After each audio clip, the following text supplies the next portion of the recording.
Hello, good morning, students. Today we are discussing about the class 10, chapter number 12, electricity. In previous video, we already discussed about the charge, electric current, electric circuit, potential difference. Okay, so today we will discussing about the Ohm's law, or that is the this is related to the previous video so please सबसे यदि आपने first video नहीं देखा तो please आप वो एक बार वो वीडियो देखें देन आफ्टर आप ये वीडियो देखें ठीक है तो आपको और अच्छी तरीके से ये चीज़ें क्लियर हो जाएगी बिकॉज ये दोनों वीडियो एक दूसरे से लिंक है ओके तो आप ये वीडियो देखने से पहले आप पहले वाली वीडियो देखें ओके तो ओम्स लॉ होता क्या what is the Ohm's law हमें क्या बताता है पोटेंशियल डिफरेंस और करंट के बीच में एक रिलेशन बताता है ठीक है तो देखो ओम्स लॉ होता क्या Ohm's law is relationship between the potential difference across a conductor and the current flow through it okay तो दैट मीन्स ये पोटेंशियल डिफरेंस या इलेक्ट्रिकल पोटेंशियल और करंट के बीच में रिलेशन बताता है और ओम्स लॉ क्या बोलता है it state that the current is directly proportional to the applied potential difference या इलेक्ट्रिकल पोटेंशियल दैट मीन्स यदि मतलब दैट मीन्स क्या होगा कि करंट होता है वो डायरेक्टली किसके प्रोपोर्शनल होता है पोटेंशियल डिफरेंस के यदि पोटेंशियल डिफरेंस बढ़ेगा तो करंट की वैल्यू भी बढ़ती है और पोटेंशियल डिफरेंस को घटाएंगे तो करंट की वैल्यू भी घटेगी तो देखो ये देखो हमारा Ohm's law the current flowing through a conductor is directly proportional to the potential difference between its ends providing its temperature remain constant और ये किस पे करना है उस टाइम पे टेम्परेचर कांस्टेंट किसी भी कंडक्टर वायर पे के लिए हम कर रहे हैं तो उसका टेम्परेचर क्या रखना है कांस्टेंट तो दैट मीन्स क्या होगा क्या बोलता है ये current flowing through a conductor is directly proportional to the potential difference तो डायरेक्टली प्रोपोर्शनल का मतलब होता क्या है कि एक चीज एक क्वांटिटी जिस रेशो में बढ़ेगी उसी रेशो में उसकी प्रोपोर्शनल वाली क्वांटिटी वो भी उसी रेशो में बढ़ेगी ओके ये चीज क्लियर होगी आपके ठीक है अब देखो I proportional V that means proportional का मतलब करंट बढ़ेगा तो पोटेंशियल डिफरेंस भी बढ़ेगा या वाइस वर्सा पोटेंशियल डिफरेंस बढ़ेगा तो करंट भी बढ़ेगा ठीक है वी प्रोपोर्शनल आई तो देखो जब भी हम प्रोपोर्शनल देखो V directly proportional to the I तो जब भी हम प्रोपोर्शनल हटाते हैं तो हमें क्या मिलता है कांस्टेंट मिलता है तो यहाँ पे कांस्टेंट क्या मिला हमें आर वी बराबर आर आई ठीक है तो आर बराबर क्या हो गया वी अपॉन आई ठीक है वी अपॉन आई मिल गया ठीक है तो दैट मीन्स हमें एक क्वांटिटी और मिल गई और ये आर क्या है यहाँ पे रेसिस्टेंस ये आर क्या है यहाँ पे रेसिस्टेंस ठीक है तो दैट मीन्स अब यहाँ से एक और चीज मिली हमें कि जो किसी भी सर्किट में जो करंट फ्लो होता है वो पोटेंशियल डिफरेंस पर ही डिपेंड नहीं करता अब यहाँ पे हमें एक और चीज मिल गई वो किस पे भी डिपेंड करता है रेसिस्टेंस पे भी ओके रेसिस्टेंस पे भी वो चीज डिपेंड करती है तो देखो यहाँ पे इस चीज से क्या प्रूफ हुआ कि जो करंट होता है वो प्रोपोर्शनल मतलब पोटेंशियल डिफरेंस पे ही डिपेंड नहीं करता एक और क्वांटिटी होती है जिस पे डिपेंड करता है वो क्या है रेसिस्टेंस ठीक है तो अब रेसिस्टेंस क्या है where R is the constant called resistance for given metallic wire at a given temperature और ये क्या करता है देखो रेसिस्टेंस क्या करता है जो करंट का फ्लो होता है उसको अपोज करता है ये चीज़ ध्यान रखना अभी हम आगे पढ़ेंगे इसकी यूनिट होती है ओम ठीक है इसकी इसको किस में मेजर किया जाता है ओम में वो सारी चीज़ें आगे आएगी अब वेरिफिकेशन ऑफ ओम्स लॉ अब देखो यदि हम देखो इसके लिए यदि मैं ओम्स लॉ के लिए यदि मैं ग्राफ बनाऊंगा तो देखो कैसा आएगा ये देखो ये पोटेंशियल डिफरेंस और ये करंट तो देखो इसके लिए जो ग्राफ आएगा वो बिल्कुल कांस्टेंट आएगा देखो बिल्कुल कांस्टेंट यदि मान लो किसी भी पॉइंट पे हम पोटेंशियल डिफरेंस और करंट की वैल्यू फाइंड करेंगे तो उसके लिए क्या आएगा मान लो इस पॉइंट पे तो क्या आएगा सेम ही आएगी इस पॉइंट पे सेम आएगी इस पॉइंट पे इस तरीके से सेम वैल्यू आएगी ठीक है तो स्ट्रेट लाइन मिलेगी और ये ग्राफ आपको एग्जाम में जरूर बनाना है ठीक है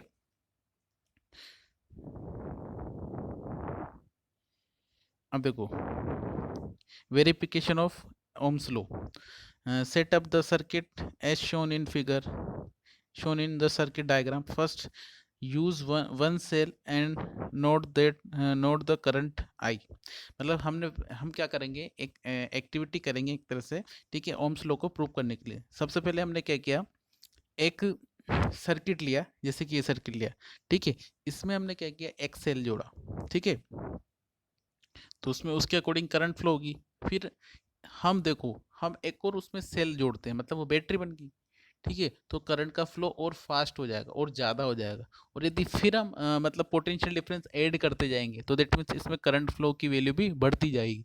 तो दैट मीन्स कहने का मतलब हम इससे ये प्रूव करना चाहते हैं कि यदि पोटेंशियल डिफरेंस बढ़ेगा तो करंट मतलब करंट की वैल्यू भी इस सर्किट में बढ़ेगी। देखो, in the ammeter and the potential difference V in the voltmeter. देखो, हमने पहले बात करी थी कि पोटेंशियल डिफरेंस को हम वोल्टमीटर से मेजर करते हैं, ये हमेशा पैरेलल में लगेगा सर्किट के, इलेक्ट्रिकल सर्किट के। और जो करंट होता है उसको हम किसके थ्रू मेजर करते हैं, अमीटर के थ्रू, वो हमेशा सीरीज में लगेगा सर्किट में, ठीक है। voltmeter across the nichrome wire AB repeat by using 2 cells, 3 cells and 4 cells। मतलब हम क्या कर रहे हैं, सेल्स की वैल्यू बढ़ाते जा रहे हैं, ठीक है। And note the reading in the ammeter and voltmeter. Ammeter क्या करता है, करंट को मेजर करता है, वोल्टमीटर क्या करता है, पोटेंशियल डिफरेंस या इलेक्ट्रिकल पोटेंशियल को मेजर करता है, ठीक है। Then the plot a graph between the current and I and potential difference V, the graph will be straight line. जो भी मैंने बताया आपको, वो स्ट्रेट लाइन ही आएगी, क्योंकि करंट डायरेक्टली किसके प्रोपोर्शनल होता है, पोटेंशियल डिफरेंस की, जो उस कंडक्टर वायर के अक्रॉस अप्लाइड होगा, ठीक है। अब देखो, to show the graph will be straight line, this show that the current flowing through a conductor is directly proportional to the potential difference across its end। वो जो मैंने अभी समझाया, that means वही चीज है, ठीक है। R is the constant is called resistance of the conductor। ये देखो, इस तरीके से हमें स्ट्रेट लाइन मिलेगी ग्राफ में, ये आपको दिख रहा है, ठीक है, ये इस तरीके से। और ये ग्राफ किस किस के बीच में, हमने करंट और पोटेंशियल डिफरेंस है। वर्टिकल में तो क्या आएगा, पोटेंशियल डिफरेंस, और हॉरिजॉन्टल में क्या आएगा, करंट, ठीक है। अब देखो, रेसिस्टेंस होता क्या है, तो रेसिस्टेंस एक प्रॉपर्टी होती है जो करंट के फ्लो को, मान लो कोई भी सर्किट में करंट फ्लो हो रहा है, तो उसको क्या करता है, अपोज करता है। क्या करता है, रेजिस्टेंस अपोज करता है, मतलब उसको अपोज करता है, ठीक है, किसको, करंट को। Resistance is the property of a conductor to resist the flow of current through it. जो भी करंट उस कंडक्टर वायर के अंदर उससे फ्लो हो रहा है, उसको क्या करेगा, ये अपोज करता है, ठीक है, मतलब उसका एक तरह से विरोध करता है, ठीक है। According to Ohm's law, R बराबर वी अपॉन आई, और ऐसा यूनिट क्या होगी इसकी, रेसिस्टेंस की, ओम। और ओम वो वाला नहीं होता जो हम बनाते हैं, ये वाला ओम कौन सा, उसका सिंबल ये नहीं होता, ये नहीं होगा, सिंबल क्या होगा उसका, सिंबल होगा ओम का ये, ठीक है, OHM। और क्योंकि ओम ने इसको डिस्कवर किया, तो उन्होंने अपने नाम पे क्या रख दिया, ओम, ठीक है।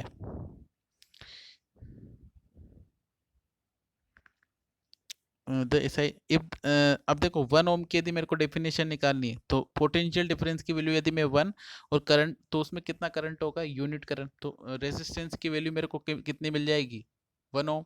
तो देखो, if the potential difference across the two end of the wire is 1 volt and the current flowing through it is 1 ampere, then the value of the resistance is 1 ohm, ठीक है।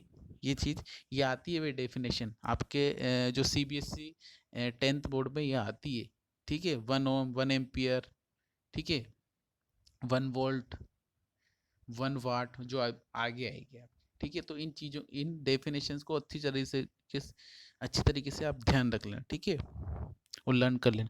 The current flowing through a resistor is inversely proportional to the resistance, ठीक है।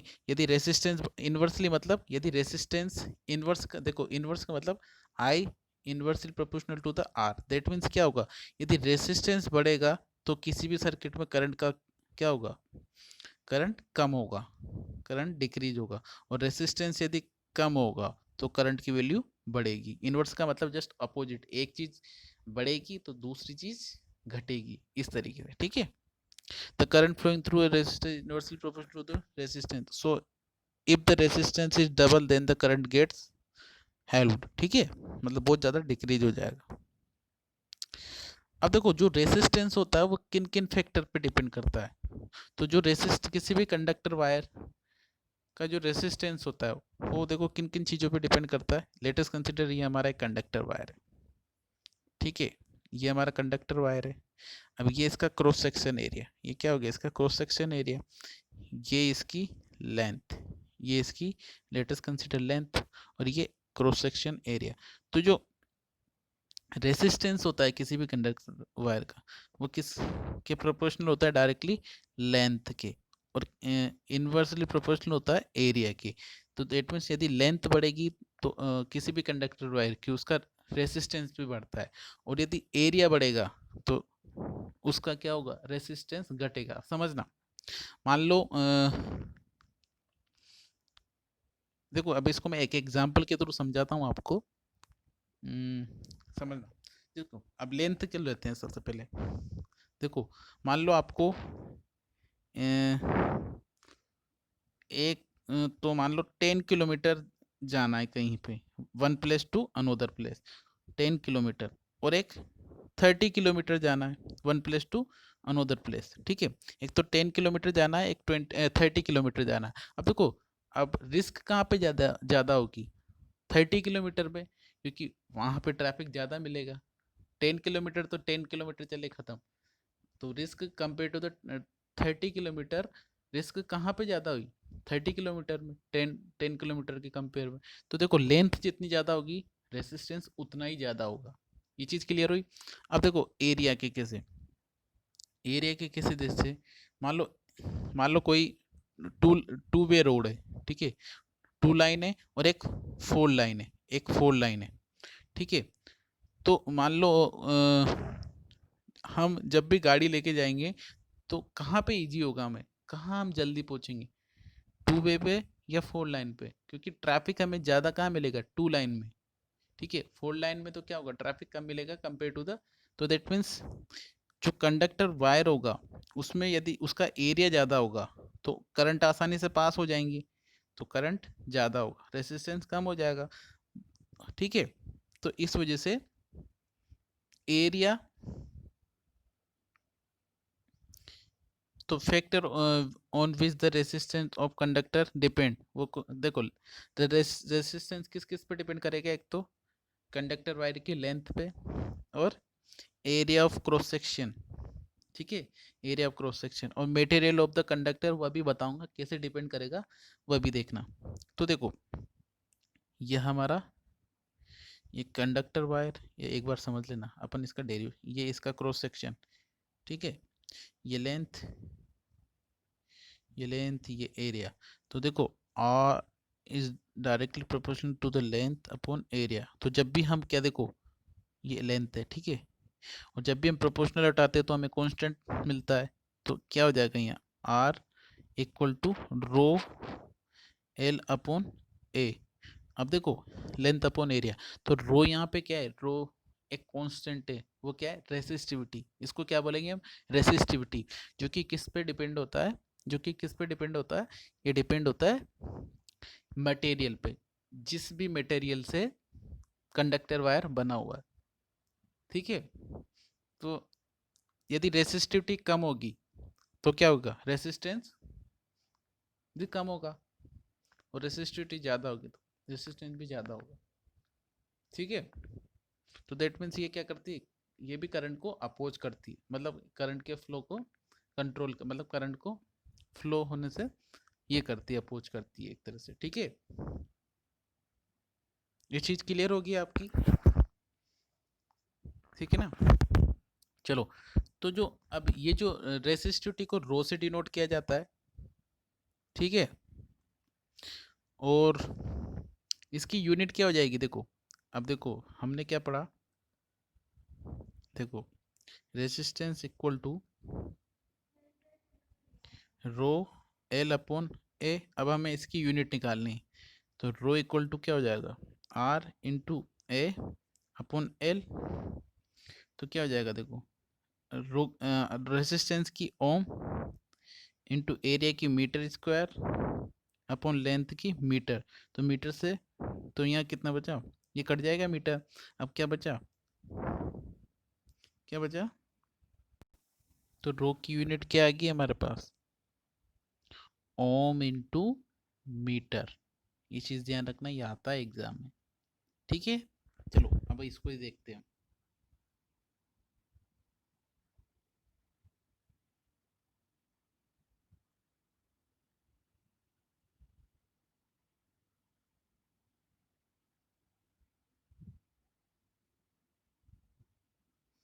ठीक है, तो the resistance of conductor depend upon the length area of cross section material of the conductor. Material of the conductor depend कैसे करता है, समझ में आ गया आप। चलो, क्योंकि रेसिस्टिविटी आई है, ठीक है, वो बाद में आती है, पर इन हमने पहले ले लिया, ठीक है। Resistance is directly proportional to the length of the conductor wire and inversely proportional to the area of cross section of the conductor. ये कैसे होता है ये भी मैंने समझा दिया आपको, ठीक है। लेंथ ज़्यादा होगी तो मतलब रेसिस्टेंस ज़्यादा क्यों होगा, क्योंकि रोड पे रिस्क ज़्यादा होगी, एग्जाम्पल समझाया था मैंने, ठीक है। और एरिया बढ़ेगा तो रेसिस्टेंस घटेगा, क्योंकि जो चार्ज का फ्लो होगा वो इजी वे में होगा, कोई रेसिस्टेंस नहीं होगा। Where rho is the constant of proportionality called resistivity of the material of the conductor. अब देखो, जो भी मेटल या मटेरियल होते हैं, ठीक है, तो रेसिस्टिविटी ओनली किस पे डिपेंड करती है, ओनली मेटल पे, ठीक है। इसी वजह से जो मेटल होते हैं उनकी रेसिस्टिविटी कम होती है, और जो नॉन मेटल होते हैं उनकी रेसिस्टिविटी ज़्यादा होती है, ये चीज़ ध्यान रखना, ठीक है।